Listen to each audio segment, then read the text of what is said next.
All right, good day to you. Welcome to the Life and Transitions Experts podcast. I'm your host, Courtney Rollins, here with some more content that hopefully is helpful to you here on this channel. I go through things that hopefully help folks who are going through some big transitions, particularly if that's going through the probate process or settling the estate, or perhaps they are trying to get their estate in order so that hopefully they'll avoid the probate process. I'm founder and owner and of Estate Pro Service LLC. I wear many hats, and one of them is a real estate investor and real estate wholesaler. And one of the ways that I find properties is by giving, serving, and helping folks who are in the state. Quite often, their property involved there, and at times, the most viable solution to their issue with the property is selling it quickly so that they can either pay the debt or distribute any inheritance that they need to distribute, or sometimes get rid of what they may assume is a burden because of various reasons. Maybe they live out of state, or perhaps they've inherited a tenant that's challenging or problemsome.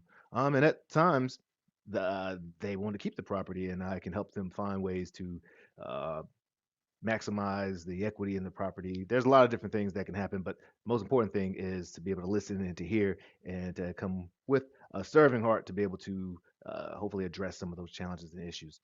Hey, and I'm so excited. As of this recording, I am, I guess, 12, 13 days a married man into the covenant with a beautiful woman. And we are newlyweds. And so when I think about where we have a date night tonight, and we're looking over our last will and testament and looking over some other very important documents that we looked at before we got married, but also want to look at again so that we can make sure we are on the same page and planning appropriately. So, figured I'd share that with you because it works hand in hand with the Life and Transitions Experts podcast. And so, here are six essential estate planning documents for newlyweds, or really any couple for that matter. I'm not an attorney. I'm not a financial advisor, and I'm not giving any of that legal or financial advice. I'm just sharing my opinion through research and through again experience. And so take it with a grain of salt. Definitely make sure that you take a look at and get legal advice. If you need support with legal advice or finding an estate attorney, definitely reach out because I do have a connection with a nationwide group of vetted estate professionals that can support and help you. All right. So let's take a gander at the first document. The first document is the durable power of attorney. All right. So these are essential type of tools that I assume and feel like you need to be able to have that peace of mind to know that regardless of any challenging times that may occur, at least you're protected and you have been able to establish some really important things. So, a durable power of attorney allows you to designate someone like your spouse to make financial and legal decisions on your behalf if you become incapacitated. Now, as when you appoint your attorney, they can manage your bills, your affairs, and you may already be able to do that, but they can handle your investments that are specific in your name or the ones that you control. So, a durable power of attorney is essential, I think, to have, and hopefully you'll never need it. But sometimes you may be overseas and have to get to certain things, and your spouse needs to or the person that you designate this needs to have access to making financial decisions for you and legal decisions for you. So, durable power of attorney, definitely important document to have. Also, a health directive. This is also sometimes called a healthcare proxy or a medical power of attorney, but this allows you to appoint someone to make medical decisions on your behalf if you become incapacitated. And you can designate a line of people just in case that person either is not available or passed away or other things. But they can advocate for your medical needs based on what you have asked for when you're in your sound, state of mind. So it's very important to have that, and that would be number two. Yeah, so health directive is very, very important. You also may want to have a living will. Now, this documents what your preference is for your end of life medical care, such as resuscitation, life support, organ donations, but it clearly expresses your desire and it's legally bounding, and it relieves your spouse of having to make decisions during some really challenging times. So, having a living will in your estate helps you make sure that your wishes are known and respected in a legal space. Also, a last will and testament. Now, this does not avoid the probate process in most spaces, definitely not in North Carolina. You have to take the last will and testament and probate it so that the wishes can be carried out by the administrator or the executor, in this case. So it tells how you want your assets distributed, who you want the executor to be. Will they have to have a bond? Who are the designated beneficiaries?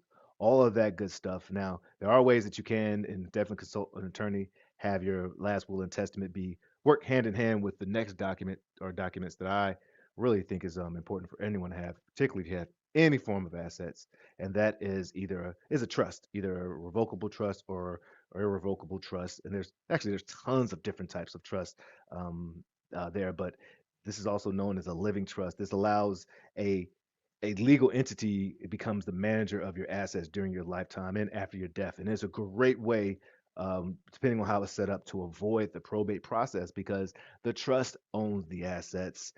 You may just be designated as the beneficiary or the grantor, or wherever the space you've decided to place. It gives you privacy. It also allows for seamless transitions of assets upon your death or your spouse's death.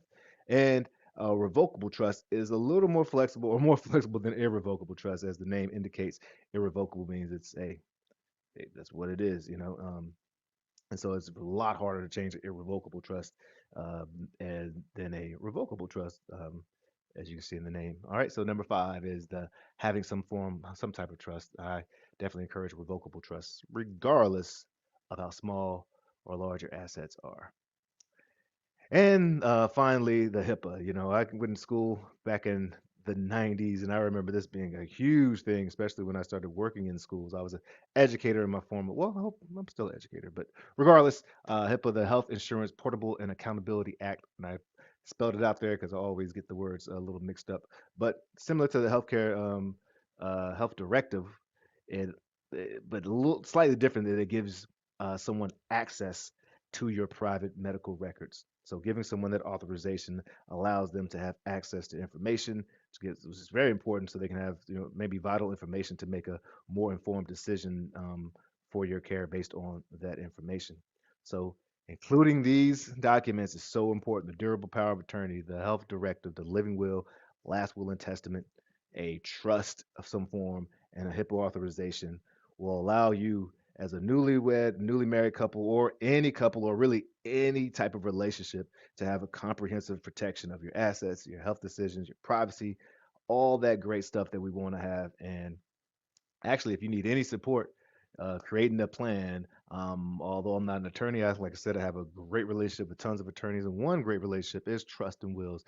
This place has become a go-to spot for folks who want a wide range of different tools at their hands, whether it's vetted attorneys or documents they can use to create the trust and create the wills. You also can do probate. I would love to share the discount I have with them, so feel free to reach out to me and I can connect you with that information, and hopefully it will be useful to you. All right, folks. So date night tonight. We're gonna be looking over estate plans, and then we may do a little bowling. She has some long nails, but she finally said yes to bowling. I don't. It's just there's a cool bowling spot down in space I've been wanting to take a look at, and we're gonna definitely have some delicious food. And I hope that you have a great day and a great weekend. This is the Life in Transitions Experts podcast. Let your light shine.